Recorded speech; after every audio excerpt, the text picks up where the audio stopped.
The amount of time that you're going to have to file a lawsuit after your construction accident depends on who the defendant is, meaning who is either the general contractor or more importantly, the owner of the project.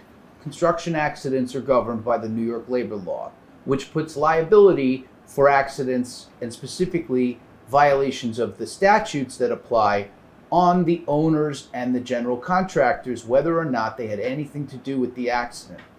That is the way New York deals with making sure that those in power enforce safety standards and don't leave it to the workers to ask their boss to make sure their workplace is safe. If you have a project that is municipal, say it's owned by the city of New York, you would have 90 days to file a notice of claim, and then a year and 90 days to file a lawsuit, because the city, like many, and if not all municipalities in New York, is governed by the general municipal law, which provides for that short statute of limitations.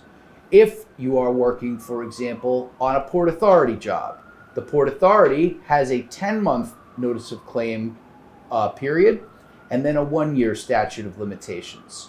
If you are working with a private contractor on a private job, you have 3 years to bring your claim.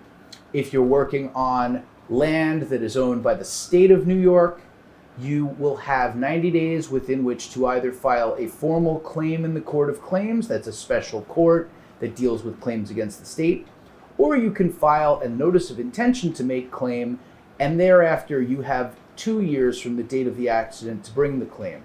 Those are most of the statutes of limitations that you're bound to run into if you're involved in a construction accident, and you should make sure that your construction accident lawyer is well aware of who the owner of the project was.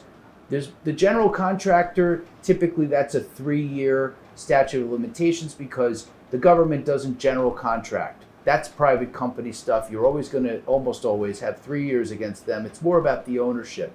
And it's very important to have the owner in the case because, especially when it's the government, it means that no matter what a jury verdict might be in your case, you're going to get paid. Insurance coverage is not a problem with the government, and that's very important. It might take a little longer to get your money because the government moves slowly, but at the end of the day, justice can be served in full. And if you want to talk to me or any of the other attorneys at this firm who have years and years of experience in these topics, feel free to call.